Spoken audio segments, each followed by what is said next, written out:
অন্নপূর্ণা যোজনা টাকা কিন্তু পাইনি, তার জন্য কিন্তু আজকে আমি বিডিও অফিসে যাব। তো দেখা যাক বিডিও অফিস গেলে আমাকে কি বলে। আর এমন মানুষ আছে যারা অনেক বড়লোক, তাদের টাকা পয়সার কোনো অভাব নেই, তারাও কিন্তু টাকা পেয়েছে এই 3,000 টাকা করে। তো যাই হোক, চলো প্রথম থেকে ভিডিওটা স্টার্ট করি। আমি সুস্মিতা, তো আমার চ্যানেলে তোমাদেরকে অনেক অনেক স্বাগত। সকালবেলা ঘুম থেকে উঠেছি ওই 6:30টার সময়। ঘুম থেকে উঠেই কিন্তু আমি বাসি বিছানাটা ঠিকঠাক করে নেব, কারণ বাসি বিছানা ঠিকঠাক না করে না আমি কোনো কাজই করি না।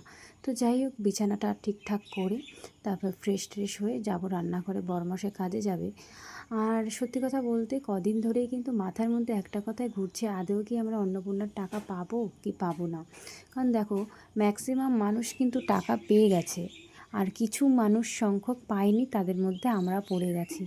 সত্যি কথা বলতে কিছু মানুষ আছে যাদের কোনো মানে সমস্যা নেই, তারা টাকা পাওয়ার যোগ্য ছিল, অথচ তারা টাকা পায়নি। আর যারা টাকা পাওয়ার যোগ্য না, যাদের টাকা পয়সা, বাড়ি ঘর, চাকরি বাকরি সব কিছুই আছে, তারা কিন্তু টাকা অলরেডি পেয়ে গেছে দুবার করে। আমাদের এখানের কথাই বলি, আমাদের এখানে যারা প্রথমবারের ফর্ম জমা দিয়েছিল, তারা জানো প্রায় 30-40টা ফর্ম এসছে সরকার থেকে, তারা নিজেদের মধ্যে করে ফর্মগুলো ফিল আপ করে জমা দিয়ে দিয়েছে বিডিও অফিসে, সেটাও আমরা জানতে পারি। তারপরে শোনা কথা, সেকেন্ড টাইমে যখন আমরা ফর্ম ফিল আপ করলাম প্রায় 8 তারিখে, এখানে দেখাচ্ছে যাদের 3টের ঘর বেশি আছে, যারা ট্যাক্স দেয়, তাদের নাকি সরকার টাকা দেবে না। এই কথাটা যদি লেখা থাকে তাহলে তো ম্যাক্সিমাম মানুষ, ম্যাক্সিমাম কি মানে 100% মানুষ সবাই তাহলে মিথ্যে লিখেছে, তাই না? কিছু মানুষ, হ্যাঁ 100 বলবো না, কিছু মানুষের 2টো রুম আছে, ম্যাক্সিমাম তো সবার 3টে রুম, তারাও তো টাকা পেয়েছে। 3টে রুম শুধু বলে না, তাদের ঘরে এসি থেকে শুরু করে টোটাল সব কিছু আছে, সরকারি চাকরি পর্যন্ত করে, তারাও টাকা পেয়ে গেছে। তাহলে আমরা কেন পাবো না? এই নিয়ে কিন্তু অনেক ঝামেলা হচ্ছে আমাদের এখানে। আর বিডিও অফিসেও কিন্তু অনেক ঝামেলা হয়েছে। যারা আশাকর্মী তারা কিন্তু এই ফিল্ডে নিয়ে সমস্যা হয়েছে অনেকেই, তোমরা দেখতে পেয়েছো নিউজে। এটা কিন্তু সত্যি কথাই। সত্যি বলতে আমার ভীষণ খারাপ লেগেছে, যারা প্রকৃত গরিব মানুষ, যারা টাকা পাওয়ার যোগ্য, তারা টাকা একবারও পায়নি, দুবারও পায়নি। তো এইবার রিজেক্ট হয়েছে। অনলাইনে যখন আমরা স্টেটাস চেক করেছি, তখন স্টেটাস দেখাচ্ছে আন্ডার ইনকোয়ারি। প্রথম তো রিজেক্ট দেখিয়েছে, এই হচ্ছে বিষয়। জানি না কি হবে এর প্রসেস। তো বিডিও অফিসে যাব, দেখা যাক, অবশ্যই তোমাদের জানাবো এই বিষয় নিয়ে।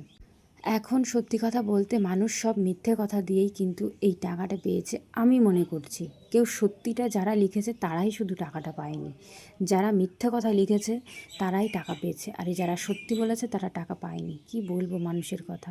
তো যাই হোক, আজকে দেখো আমাদের গাছের থেকে পুঁই শাক পেরেছিলাম। এই যে গাছে একটা গাছ লাগিয়েছিল আমার শাশুড়ি মা, আর সেই গাছের থেকে দেখো কত পুঁই শাক হয়েছে। তো এই পুঁই শাক কেটে কিন্তু আজকে নিরামিষ তরকারি করব। আজ সোমবার, তো সোমবারের দিন আমরা নিরামিষ খাই। তো একটা 4-5টা ডাল কিন্তু আমি কেটেছি, এই ডালগুলো কিন্তু পুঁই শাকগুলো খাবো। আর সত্যি কথা বলতে কুমড়ো আলু দিয়ে বড়ি দিয়ে কিন্তু খেতে খুব ভালো লাগে। তো এখন কিন্তু কেটে নিয়ে সোজা চলে গেলাম রান্নাঘরে। তো যাই হোক, এটা আমি কেটে নেব সব কটাই। দুবেলার রান্না একসঙ্গেই করব, দুপুরের রাতের। যেহেতু একবারে রান্না করছি, 3 বেলা রান্না করব না। কাঠের জালে কী বলো তো, গ্যাসের যা দাম বেড়েছে, তার জন্য কিন্তু এখন গ্যাসে তেমন আমি রান্না করি না। তো এখানে আমি কিন্তু কেটে নিচ্ছি। আর পুঁই শাক কাটতে কিন্তু খুব ভালো লাগে, একদম তাড়াতাড়ি কেটে যায় টাটকা পুঁই শাক। আর কার কার ভালো লাগে অবশ্যই কিন্তু কমেন্টে জানিও। দেখো তোমাদের একটা আমাদের এখানে অনেকেই আছে যারা পাওয়ার যোগ্য ছিল না টাকা, তারাও কিন্তু টাকা পেয়েছে। কিছু কিছু মানুষ চাকরি বাকরি করে, তারাও টাকা, তাদের বাড়ির লোকও টাকা পেয়েছে। আচ্ছা ঠিক আছে, তারা পেয়েছে, অনেক মহিলাদের সবাই টাকা দেয় না, ঠিক আছে। কিন্তু কিছু মানুষ আছে যাদের ভোটার তালিকা থেকে বাদ গেছে, মিথ্যে কথা লিখেছে, 3টের ঘর নাকি কম তাদের বাড়ি, অনলাইনে লিখেছে, তা সত্ত্বেও কিন্তু তারা টাকা পেয়েছে। এই সমস্ত শোনার পর না তখন নিজের উপর রাগ হয় যে কেন আমরা পেলাম না।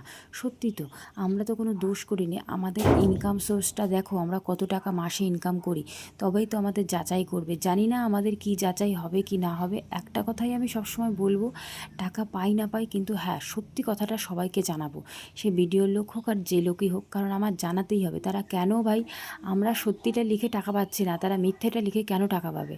আমার কথা হচ্ছে সেটা না, পেলে সবাই পাবো, না পেলে কেউই পাবো না, এটাই হচ্ছে আমার কথা। কিন্তু জানি না সরকার কি করবে এই বিষয় নিয়ে। আশা করি করি সরকার কিছু না কিছু ব্যবস্থা করবে। আমরা সেই এসেই রয়েছি। বিডিও অফিসে আমি গেছিলাম 3 তারিখে, মানে 2 তারিখে, 1 তারিখে টাকা দিয়েছে, 2 তারিখে গেছিলাম। তারা বলল 10 তারিখ অবধি ওয়েট করো, দেখো কি হয়। প্রথম তো রিজেক্ট দেখিয়েছে, তারপরে আন্ডার ইনকোয়ারি দেখিয়েছে। এটাও কি হবে জানি না। আর সত্যি কথা বলতে আমার ফর্মে ভুল এসছে, আমি মানছি আমার ফর্মে ভুল থাকতে পারে, আমার নামের জায়গায় ভুল করেছে। এটা তো আমরা ভুল করিনি, যে দোকানদারওয়ালা তারাই কিন্তু ভুল করেছে। আমরা তো সবসময় তাদেরকে বলেছি ঠিকঠাক করে দেখে দিও, তারা যদি ভুল করে দেয় সেখানে তো আমাদের কিছু করার থাকে না, না। তো এখানে কিন্তু অনেক মানুষের কিন্তু ভুলভালের জন্য রিজেক্ট এসছে, কিন্তু যাদের ভাই ভুল আসেনি তাদের কেন টাকাটা আসলো না জানি না, কী কারণে আসেনি আর কি হবে সামনে তাও জানি না। কিন্তু এইটুকু আশা রাখতে পারি, যারা টাকা পায়নি তারা আশা করি টাকা পাবে সত্যিটা জানিয়ে। কারণ যারা টাকা পেয়ে গেছে অলরেডি মিথ্যা কথা দিয়ে, তাদের যাচাইটা যেন সরকার করুক, এটাই আমার দাবি। কারণ সত্যি কথা বলতে যাদের কোনো কিছু ইনকোয়ারি না করে টাকা দিয়ে দিয়েছে, তাদের মধ্যে কিন্তু অনেকেই টাকা পাওয়ার যোগ্য না, তারাও কিন্তু টাকা পেয়েছে। যাই হোক, কী আর বলবো, টাকা পাওয়া নিয়ে এই নিয়ে অনেক দিন চলছে। 3,000 টাকা বলো, একটা টাকা তো না। তো সবারই পাওয়ারই যোগ্য। যে বাড়িতে যে চাকরি করছে মহিলা, তার পাওয়া উচিত না, কিন্তু যে চাকরি করছে না বা তার অনেকে আছে বাড়ি থেকে দেখে না, আছে তো এরকম অনেক মানুষ, তারা পাক। আমি তার পাওয়া নিয়ে কিছুই বলবো না, সঠিক তথ্যটা দিক, তারা পাক। কিন্তু যারা সঠিক তথ্য দিয়েও টাকাটা পায়নি, তাদের কষ্টটা কেমন বলো। যাই হোক, কী আর বলবো। এদিকে কিন্তু আমি রান্না বান্না করে কিন্তু চান টান করে ঘরে এসে পুজো দিয়ে নিয়েছি। কি বলতো, সকাল থেকে দুপুর পর্যন্ত ভালোই কিন্তু আমাদের সকালের কাজ থাকে, কাজ করতে করতে কখন যে সময় কেটে যায় বোঝা যায় না। কিন্তু মাথার মধ্যে একটা কথাই ঘোরে, কখন ভাই আমাদের কি সমস্যা হলো টাকাটা আমরা পাইনি। শুধু আমি বলে না, অনেকেরই কিন্তু এই সমস্যা হয়েছে। তো যাই হোক, কিছু করার নেই, সব কিছু ছেড়ে দিয়েছি, সময়ের সাথে যা আছে কপালে হবে ভাই। তো কিন্তু এর একটা দিক আমরা দেখতে চাই, কেন পেলাম না, রিজেকশনের কারণটা কি আমাদের অবশ্যই জানাক, তারপরে যা কিছু হবে সেটা দেখা যাবে।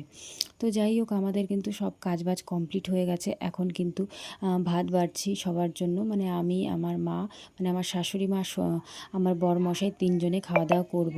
আর সত্যি কথা বলতে কি, এক জায়গা বসে এক জায়গা খেতে খেতে না সবাই একসঙ্গে খাই তো, একা খেতে ভালো লাগে না। কোনো কারণবশত একা খেলে না কেমন যেন লাগে খেতে, মনে হয় কি ভাতটা বেশি খেলাম না। তো যাই হোক, সব কিছুই তোমাদের বললাম। আর তোমাদের কার কার অন্নপূর্ণা নিয়ে এই ঝামেলা হচ্ছে, আমি কিছুদিন কিন্তু ইদানিং এইসব বিষয় নিয়ে তোমাদের সঙ্গে ভিডিও করছি, কারণ আমার মাথার মধ্যে ঘুরছে এইটাই। পরে নেক্সট ভিডিওতে দেখাবো আমি কি ওষুধ খাচ্ছি না খাচ্ছি, আর কি কারণে খাচ্ছি, সব কিছুই তোমাদের নেক্সট ভিডিওতে জানাবো। আর ওষুধগুলো অবশ্যই দেখাবো কি ওষুধ খাচ্ছি। যাই হোক, অনেক কিছুই তোমাদের সঙ্গে শেয়ার করলাম, এখন খাওয়া দাওয়া করব। আর সত্যি কথা বলতে সব কিছু তোমাদের সঙ্গে শেয়ার করলে না বেশ ভালো লাগে। তো যাই হোক, খাওয়া দাওয়া সেরে একটু রেস্ট করব। তো যাই হোক, ভিডিওটা এই পর্যন্ত শেষ করব। ভালো থেকো, সুস্থ থেকো। নেক্সট একটা ভিডিওতে তোমাদের দেখা হবে। ভালো থেকো সবাই।